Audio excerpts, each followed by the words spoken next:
Oke, Prof, sekarang kita akan bicara soal presiden yang memuji Polri karena aktif bangun 1.000 dapur MBG. Ya. Tapi baru saja ada juga berita tentang Brigjen Polri yang menjadi tersangka ke-7 korupsi MBG. Nah, tapi sebelum itu, karena kita juga mau kaitin dengan reformasi Polri ya, Prof. Ini ada dari Komisi Reformasi Polri itu hanya lip service saja. Itu tidak ada keinginan untuk memperbarui polisi. Tetapi karena waktu itu rakyat mendesak dibentuk Komisi Reformasi. Oleh sebab itu ketika Komisi Reformasi akan dibentuk, saya dihubungi paling awal. Ya. Tapi sesudah saya bilang iya, sampai berbulan-bulan tidak ada kabarnya. Baru rakyat mendesak, baru dibentuk. Sesudah sekian bulan dibentuk. Sudah dibentuk di waktu 3 bulan, kita lapor nih 3 bulan nih, sudah selesai, tidak dipanggil juga. Sehingga sejak awal saya, ini tidak akan ada reformasi Polri, ini hanya menunda-nunda aja gitu. Oleh sebab itu, ya sekarang nyatanya hasil reformasi itu tidak ada kan, hampir tidak ada hal substantif yang diperhatikan. Ya sudah, itu kan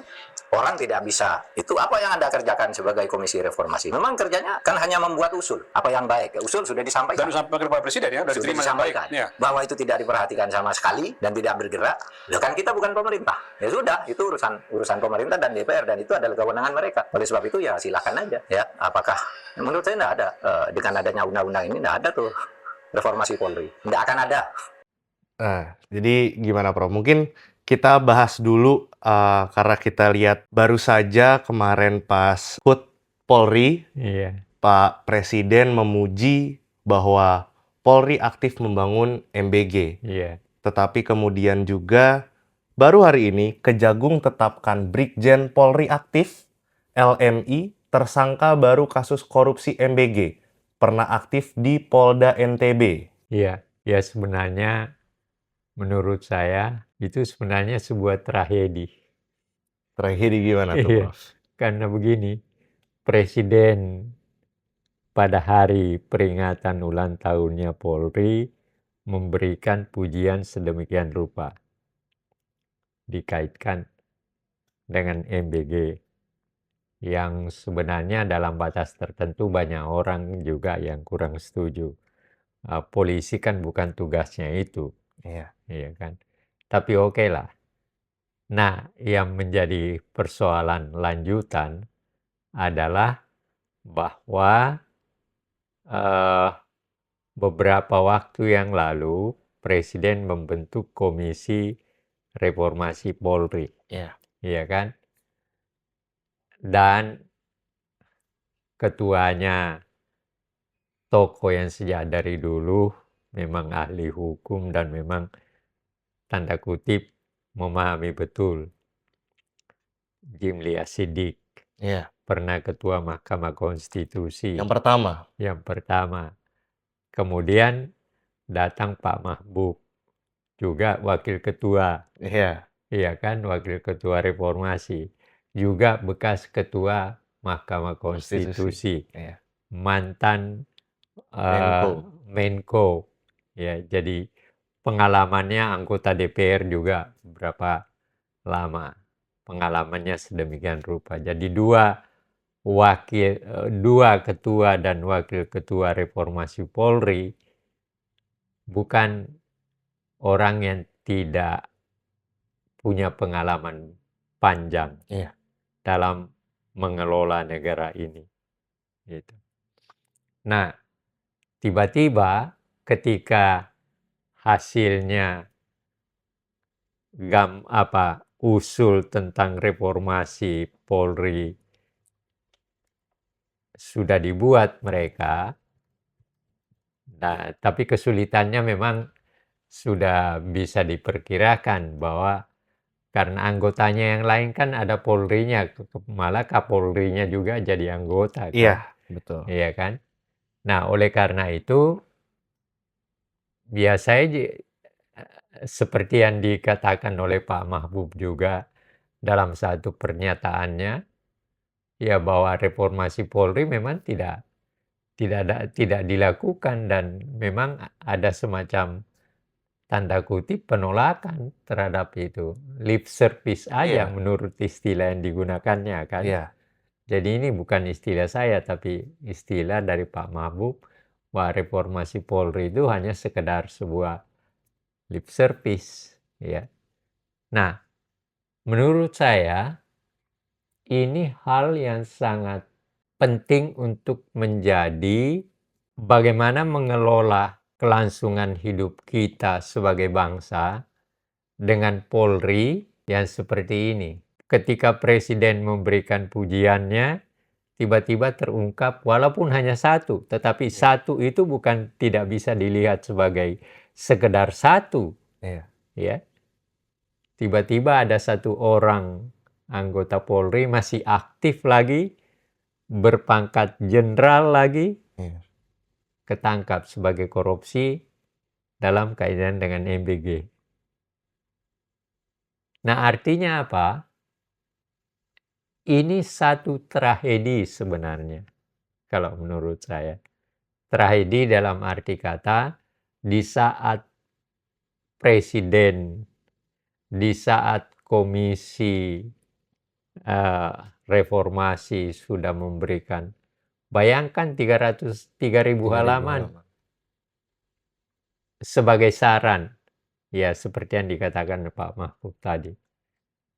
Tapi ternyata setelah sekian bulan lamanya berjalan, tidak ada juga yang berubah. Iya. Iya kan? Nah, apa artinya itu? Artinya ialah bahwa di dalam lingkup Polri ternyata terjadi pergumulan juga. Bagaimana seharusnya apa yang dirumuskan oleh Komisi Reformasi Polri yang dibentuk oleh Presiden, seharusnya itu menjadi pemikiran lanjut dari polisi, sehingga mereka harusnya mendiskusikan bagian mana nih yang harus kita perbaiki. Iya. Bagian mana nih yang harus kita reformasi berdasarkan usul daripada Komisi Reformasi. Tapi saya sendiri memang tidak melihat kemarin waktu ini ada sekian banyak orang diangkat jenderal aktif, ada jenderal purnawirawan dinaikkan pangkatnya sebagai purnawirawan dan sebagainya. Tetapi apa maknanya itu semua ketika kenyataan yang lain berbeda? Iya. Beda sehari dari pidato presiden, Iya. kemudian langsung ada. Langsung ada sesuatu yang berbeda kan? Iya. Iya. Orang boleh berkata mungkin, itu kan cuma kasus. Tapi kasus yang seperti ini bukan sebuah kasus biasa. Iya. Apalagi dilakukan di lingkungan program terpenting dari pemerintah sekarang. Program unggulan dari unggulan ya, Pak? Iya, program unggulan dari Presiden dan pemerintah. Iya. Iya kan? Ya walaupun kita lihat memang bahwa sejak awal pelaksanaannya memang agak semrawut Iya. gitu. Tapi bukan berarti bukan nggak berarti bisa tidak diperbaiki bisa ya, Prof? diperbaiki. Nah, inilah yang harus, ya seperti polisi juga, udah berapa lama orang memikirkan. Tetapi memang ada juga, ada kekeliruan ketika polisi dijadikan bagian dari tentara dalam pengertian ABRI. Iya. Karena polisi dilatih seperti tentara yang sebenarnya berbeda. Iya. Saya pernah ketika saya masih mahasiswa di Jogja, kebetulan ketika itu kepala polisinya Pak Hugeng, Oh, oke. ya. Lalu Pak Hugeng datang, dia undang mahasiswa, beberapa orang tokoh dan beberapa orang aktivis mahasiswa. Kebetulan saya termasuk diundang. Oke. Nah, lalu Pak Hugeng ketika itu saya ingat benar pakai pistol dia. Oke. Nah, pakai pistol di pinggangnya. Ngobrol sebentar ya tentang bagaimana Anda sebagai aktivis, pikirannya dan sebagainya. Nah, lalu saya mengatakan begini, Pak, Kapolri, kok polisi dijadikan bagian dari tentara, Mhm, menjadi ABRI?" iya. Secara santai dia jawab, "Nih lihat nih, kan polisi juga punya senjata." Saya cuma bercanda jawab kembali, "Ya polisi kan tugasnya beda dengan tentara. Iya. Kalau tentara itu memang tugasnya untuk dibunuh dan membunuh. Kalau polisi kan untuk menertibkan kehidupan masyarakat kan." Iya. Itu yang saya, ya setelah itu ya udah, eee, lepas, selesai.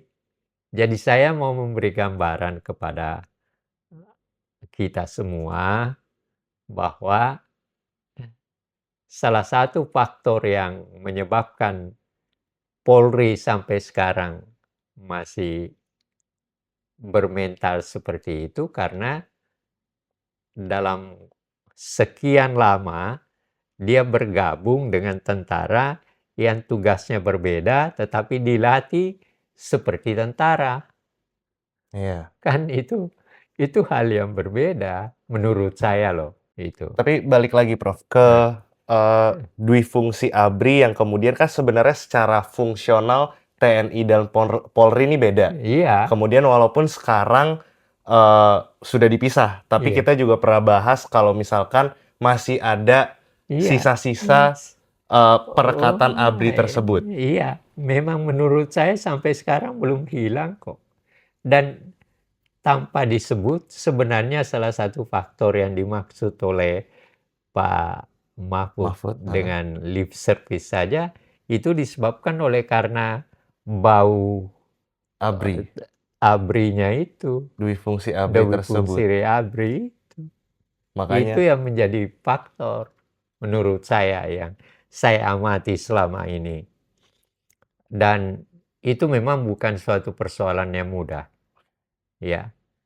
Ada faktor psikologi yang tidak ada orang yang bisa melihat kalau faktor psikologi kan. iya, Hanya orang-orang tertentu yang memberikan perhatian, dan bisa memahami itu. Dan itu yang saya lihat bahwa, polisi masih memiliki kekuatan faktor psikologi dalam dirinya yang tidak mudah untuk melakukan reformasi. mhm.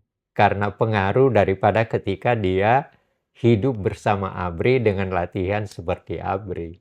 Iya, Itu. makanya terjadi juga BRIMOB tersebut yang pada demo itu kan yang kelindes itu dan Iya, akhirnya ada iya, iya, reformasi. ada reformasi.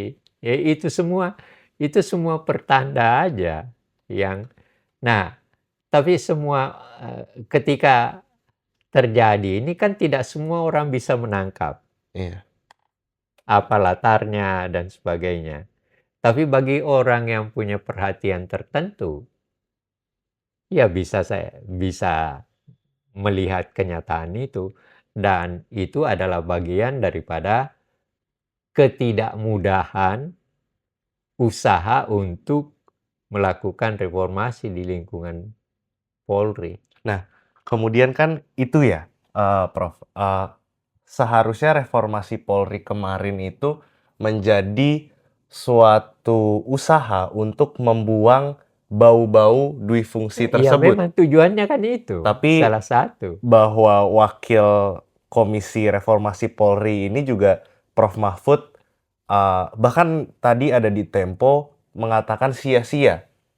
Tadi juga di video, beliau mengatakan hanya lip service. Nah, kita geser dari fungsional TNI dan Polri seharusnya bagaimana?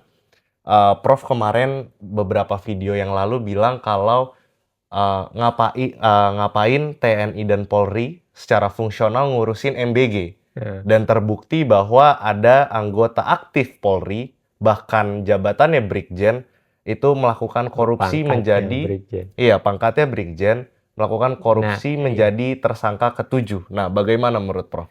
Itu terbukti.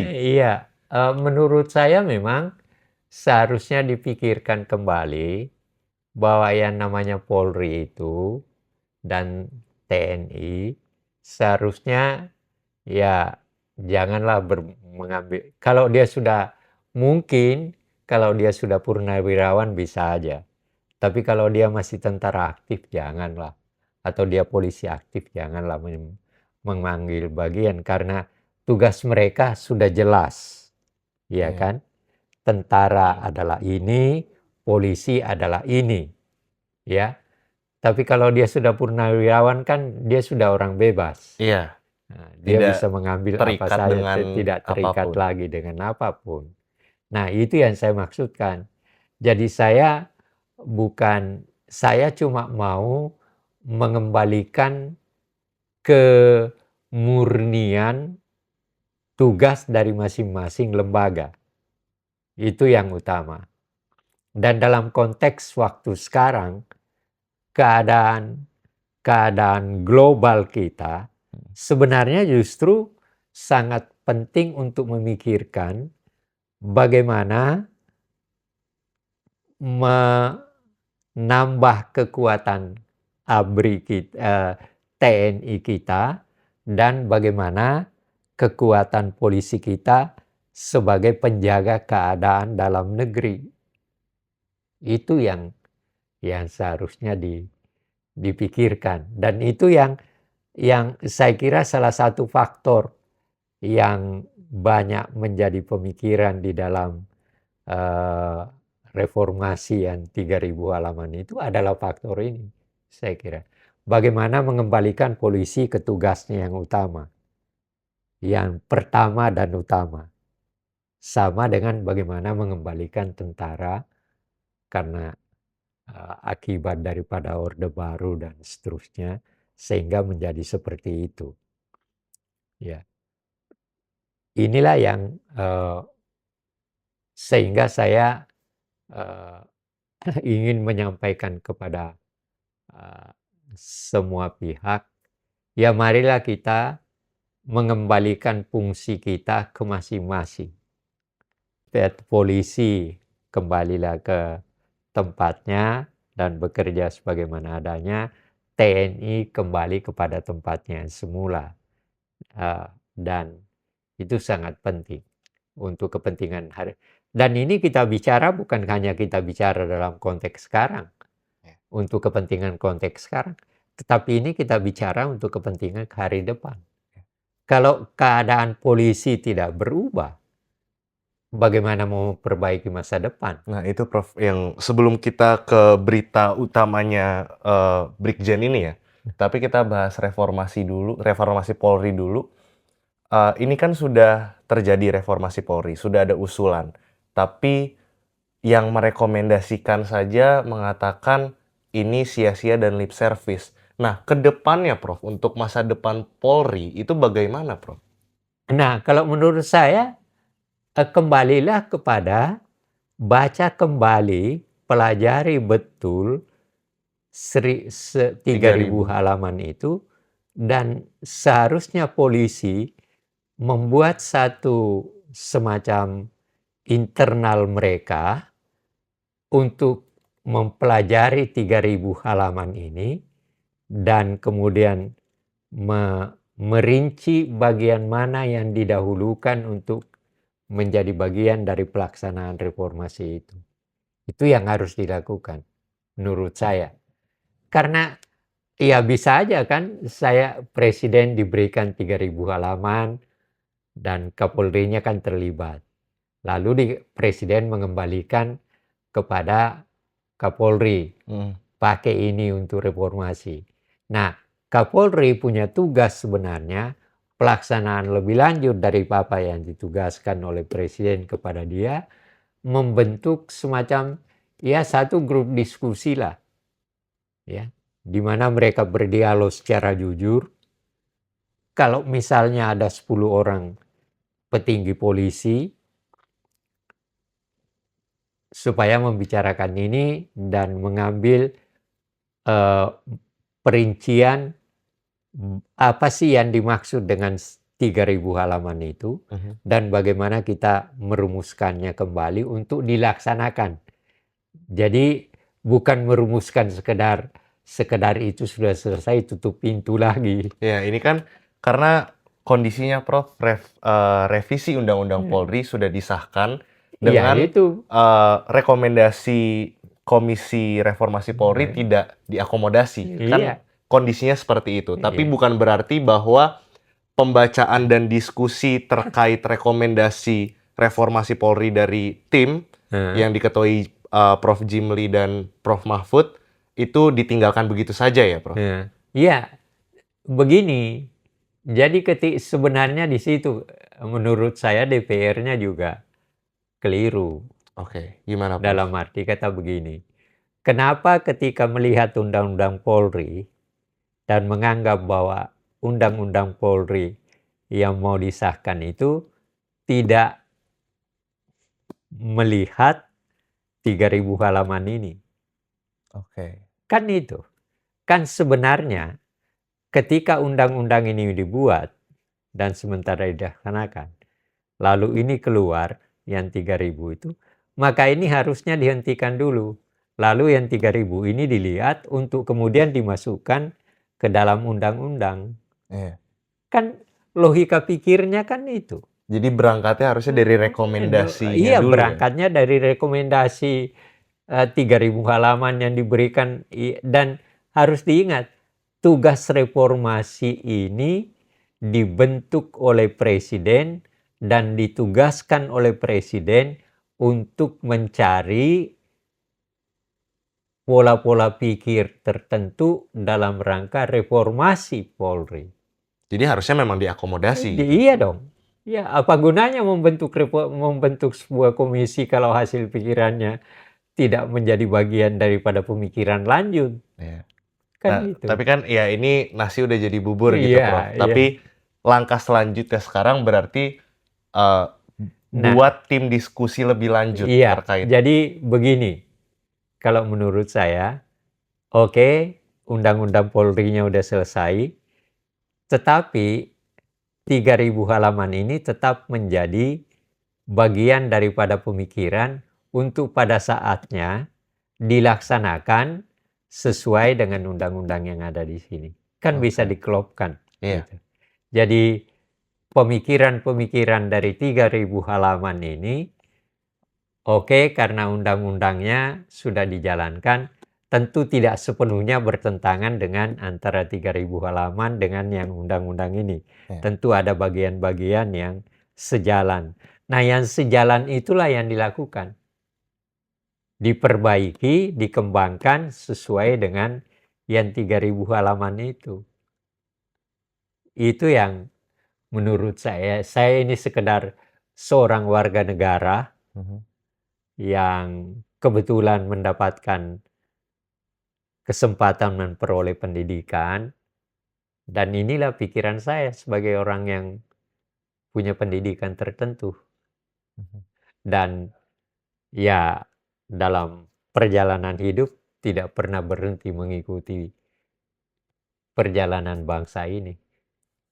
Ya, itu artinya harus tetap terus dipelajari ya, Prof, sama dengan reformasi ini. Jangan cuma ditinggalin jangan gitu ya. ditinggal, jangan cuma sekedar tumpukan kertas. Karena banyak sekali juga ya, Prof, peristiwa-peristiwa di kita yang hanya ditinggalkan begitu saja. Iya, banyak. Itu biasa itu.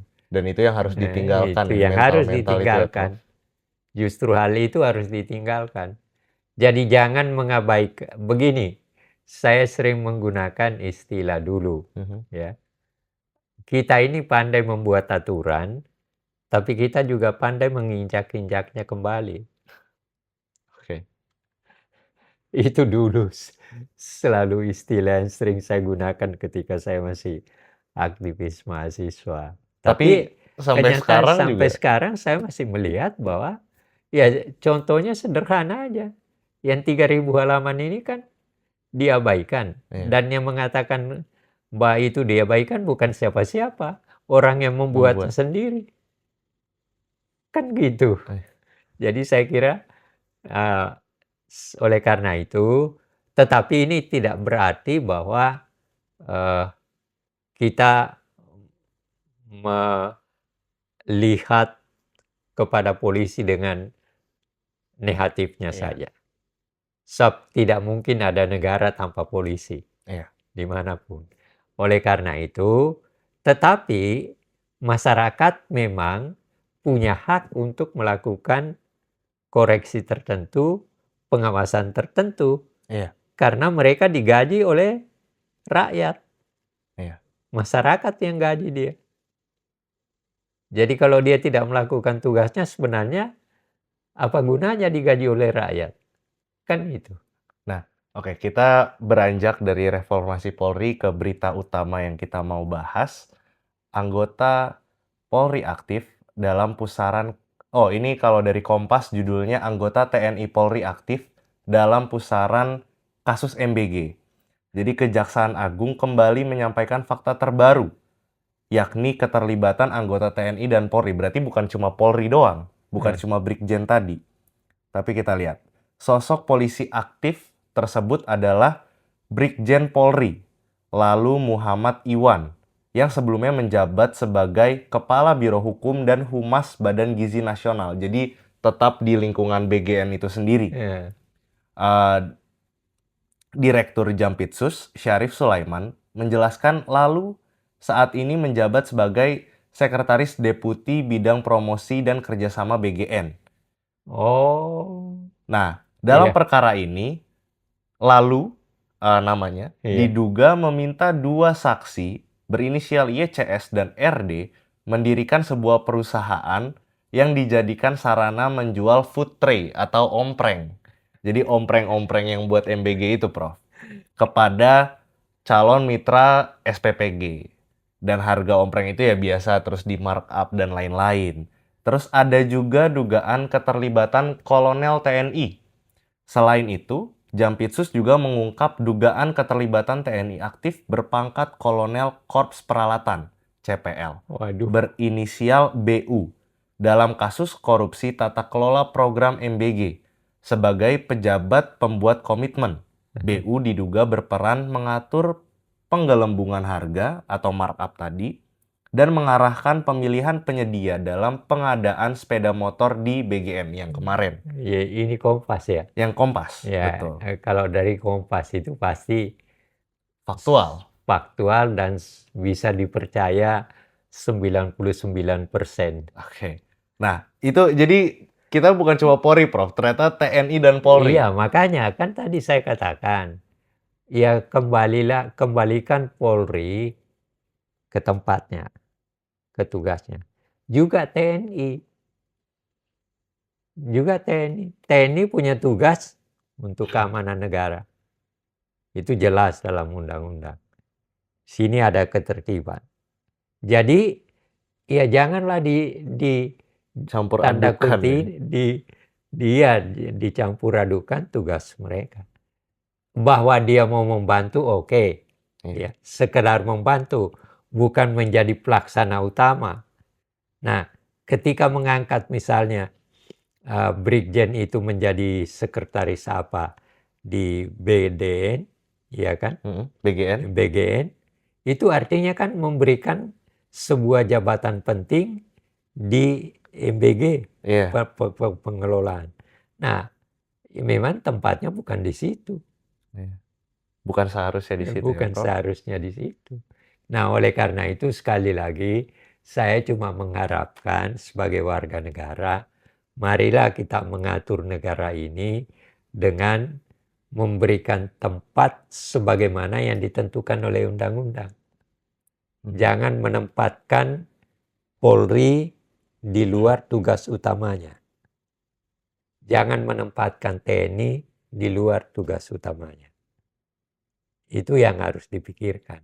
Nah, kalau kita lihat program yang tadi kita sebutkan ya, Prof. Kalau kita menyebutnya program unggulan dari program Iya. unggulan. Kita nggak bisa langsung begitu aja memang hentikan MBG. Iya. Karena itu juga akan merugikan. Dalam arti butuh banyak effort, butuh banyak usaha, dan lain-lain. Dan apalagi program ini sebenarnya juga ya cukup sosialis kan, Prof? Iya. Cukup bisa menguntungkan sebenarnya. Tapi banyak oknum-oknum dan orang-orang yang merugikannya. Kalau dari Prof sendiri, masa depan MBG ini bagaimana? Karena ini kan sudah Enggak, makanya hampir sebulan ya. ganti kepala. Iya, jadi saya melihat sekarang ini yang saya perhatikan itu sampai seberapa jauh eh, pengurus BGN sekarang ini melaksanakan MBG secara lebih teratur, lebih terarah, dan bisa memungkinkan berjalan sebagaimana yang diharapkan oleh penggagasnya, yaitu Presiden Prabowo. Tapi kalau dia seharusnya begini, Presiden harusnya memberikan jangka waktu tertentu terhadap pengurus Program. sekarang. Kamu saya angkat sekian lama, dan tugasmu adalah ini, menyelesaikan ini. Kalau enggak, maka kamu akan saya ganti. Harusnya itu yang dilakukan. Jangan cuma nunjuk lagi, nanti kalau ada kedengaran yang salah di ini. Tapi dari Presiden sendiri harus ada ketegasan yang sedemikian rupa, sehingga program utama dari yang utama ya, bisa dilaksanakan secara baik. Ya, walaupun saya pernah mendengar kritik juga dalam satu diskusi, sebenarnya MBG itu yang terpenting sebenarnya kalau untuk kepentingan kesehatan anak, itu bukan pada pemberian kepada anak-anak yang sudah di atas 7 tahun, tetapi justru ibu hamil dan anak 2 tahun. Iya kan? Pernah kita diberitahukan kan itu. Nah, oleh karena itu, oke lah bagaimana. Tetapi yang pertama juga harus diingat bahwa MBG ini memakan biaya yang demikian besar. Terbesar dari bidang-bidang lain, program lain. Nah, ini harus betul dipikirkan. Karena uang rakyat demikian. Prabowo sendiri kan sudah teriak mengatakan anti korupsi, kita harus bahkan dia katakan saya bertanggung jawab kalau ada orang tidak makan. Iya kan?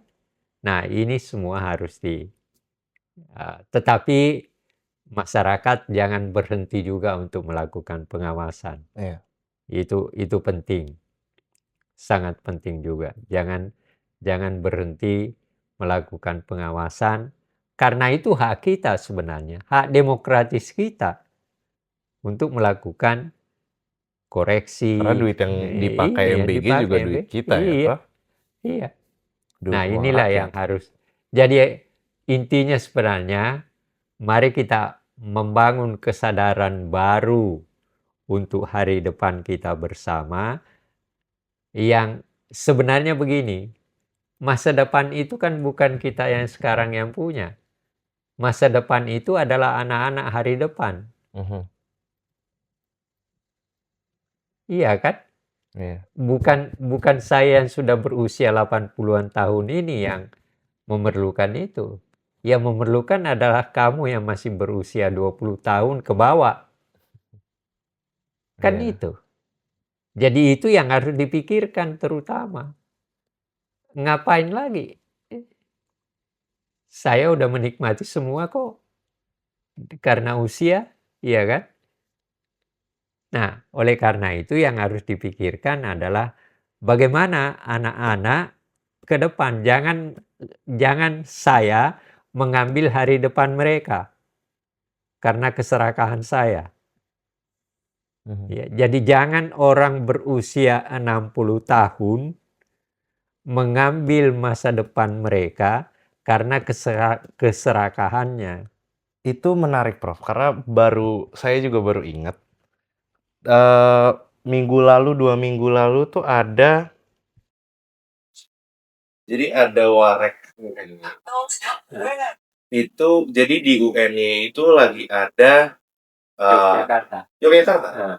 bukan demonstrasi tapi bikin spanduk. Ah, Mahasiswanya bikin spanduk kritik. ah, Nah, kemudian kurang lebih demo MBG. ah. Nih. Spanduknya dibilang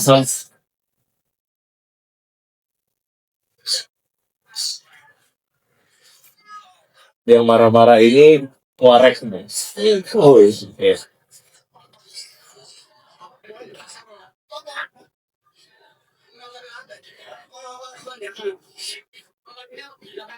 Yang dianggap kotor itu apa? Spanduk. Jadi mahasiswanya itu Ah, ini wareknya. ah, ah. Yang Yang dianggap kotor itu spanduk apa? spanduk kritik mahasiswa. Oh, Bentar. Ada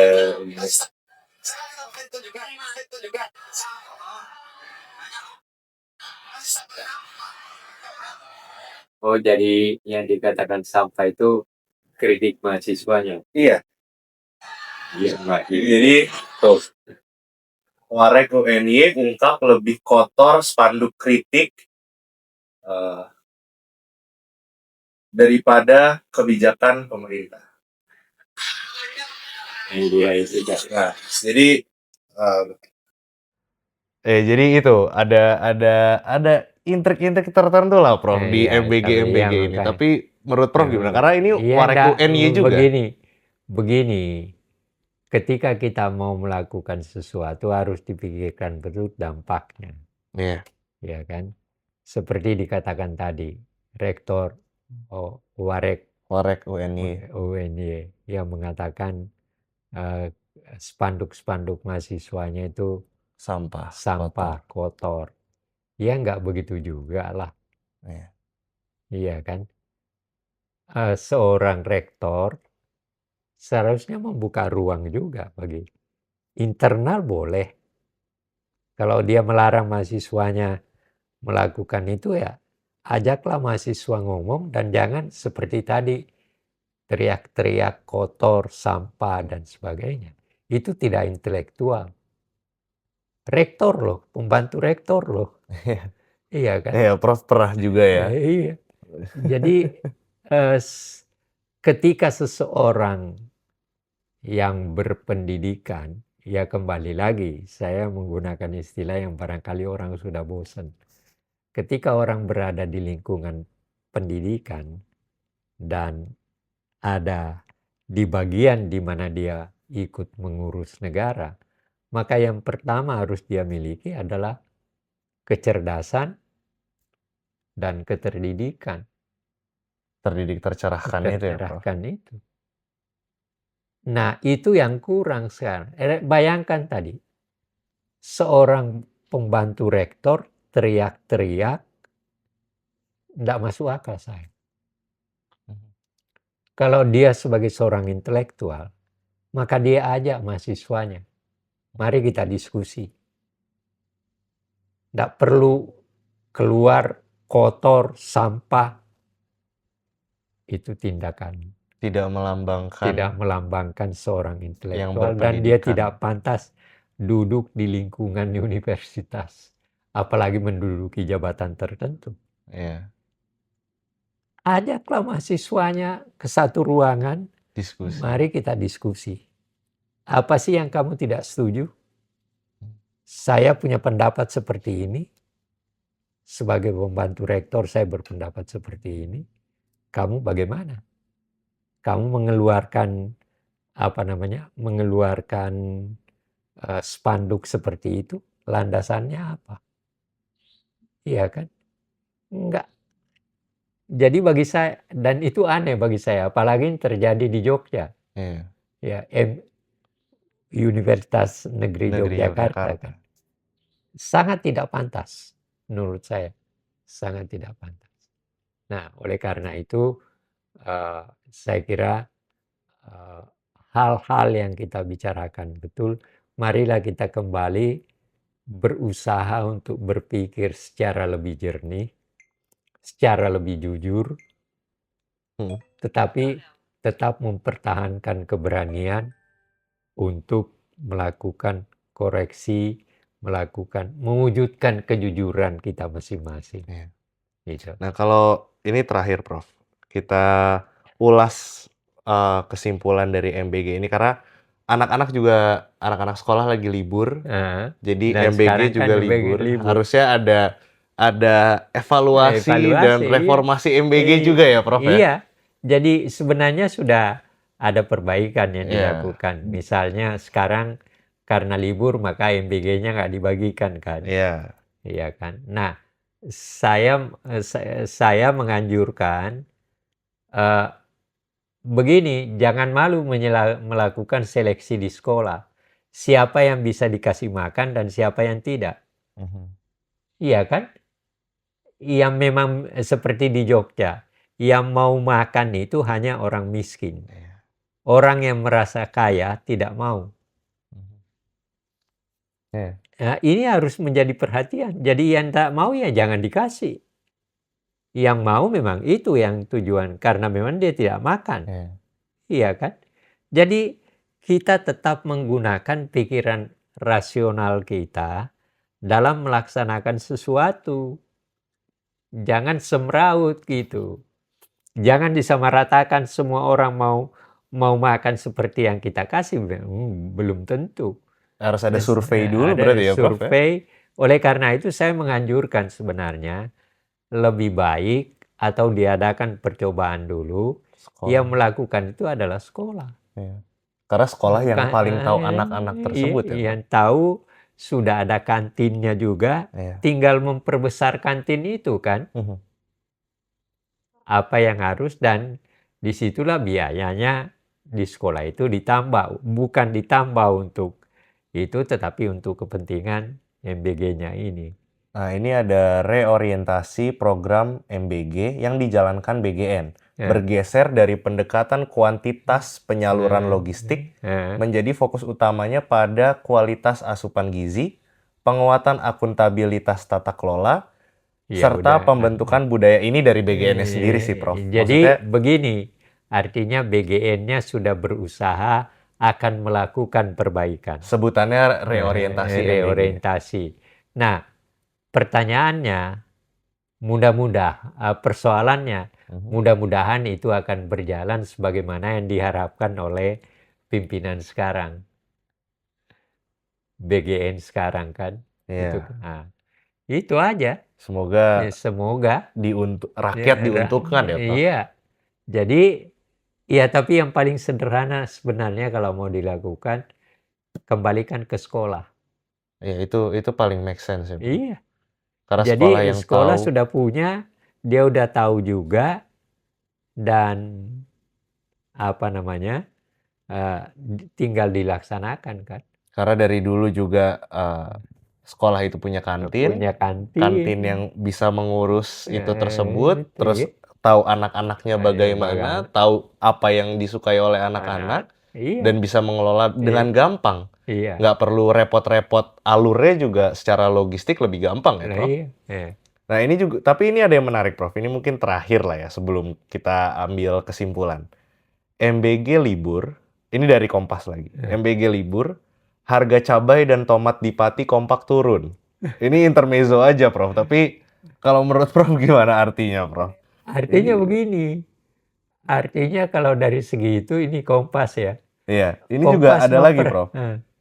Ini regional dari mana? Ini dari Bogor, regional Bogor, Kompas Bogor. Harga bahan pokok di Pasar Parung turun sejak MBG libur. Pedagang emak-emak senang. Karena apa? Karena kan MBG tidak membeli apa-apa lagi kan, Iya. selama libur. Jadi itu artinya apa? Itu menunjukkan bahwa memang MBG punya pengaruh tertentu terhadap situasi Pasar. Ya? pasar. Jadi harus juga dilihat, diawasi kondisi pasar dan kondisi market masyarakat ya, Prof. Jangan sampai itu faktanya kan. Jangan sampai pengelolaan MBG ini justru merugikan rumah tangga juga, Prof. Iya. Karena kan pasar naik. Pasar naik. Takutnya Tapi artinya apa? Dalam hal tertentu memang MBG juga memberikan keuntungan tertentu kan. Kan itu. Jadi sebenarnya apa? Tinggal mengatur agar supaya tidak ada aturan-aturan yang sedemikian rupa sehingga tidak ada yang merasa dirugikan. Kan itu. Pasar tidak dirugikan, Mhm.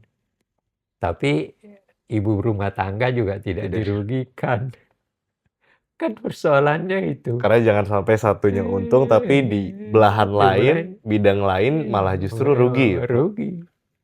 Jadi ya sebenarnya hal ini sederhana Oke. kalau kita mau menyadari. Sederhana banget, kembalikan aja. Dan tentu dengan kalau dikembalikan ke sekolah, sekolah kan tidak punya pasar. Dia Mhm. pergi ke pasar juga beli kan. Iya. Jadi nggak ada, menurut saya, kekeliruan kita adalah menganggap sesuatu yang tidak sulit disulitkan. Kan itu. Kalau sekarang ada jalan yang mudah, tapi malah milih jalan yang sulit, Banyak Prof. sulit. Iya kan? Saya kira itu. Tapi kalau ya ini terakhir kesimpulan dari yang kita berangkat tadi dari pidato presiden yang memuji Polri aktif dalam MBG sehingga Iya. 1000 MBG, 1000 titik, terus kemudian tapi hari berikutnya ada anggota Polri aktif, bahkan Brigjen yang menjadi tersangka korupsi dan kemudian reorientasi MBG. Kesimpulan yang bisa kita tarik dari tiga utama ini apa, Prof? Iya, saya Untuk kira kesimpulan kita adalah sebenarnya ada jalan-jalan yang sudah dibuat untuk memperbaiki situasi. Mhm. Kan itu. 3.000 halaman sudah ada, Iya. MBG udah diganti pengurusnya, tinggal bagaimana, dan dia sudah punya rancangan tertentu, tinggal bagaimana melaksanakannya. Ini yang jadi persoalan kita. Nah, kalau Kita itu terlalu pandai membuat berbagai hal, tetapi dalam pelaksanaannya kita kacau. Nah, untuk masa depan, Prof, kayak gimana? Ini karena kita kan di bonus demografi. Iya, itulah. Jadi tidak bisa dilepaskan, yang tadi saya katakan, Anda tidak bisa melepaskan situasi kekinian dengan situasi masa depan. Saya hidup itu karena saya istilahnya terlalu apa namanya, kalau saya katakan bahwa saya ini hidup karena saya dipinjami oleh anak muda masa depan. Heeh. Kan itu. Apa yang saya makan sekarang sebenarnya itu adalah haknya masa depan. Kan seharusnya dipikirkan itu. Artinya saya tidak boleh merusak masa depan hanya oleh karena saya serakah Karena lapar hari hari ini, lalu akhirnya saya habiskan. yang di masa depan dihabiskan gitu. Dihabiskan. Kan tidak boleh. Iya. Karena kalau saya serakah seperti itu, masa depan yang mati kan? Kan itu. Itu kesimpulan Itu. yang sangat-sangat wajib diinternalisasi oleh masing-masing diri kita ya, Prof? Iya. Oke, kalau gitu.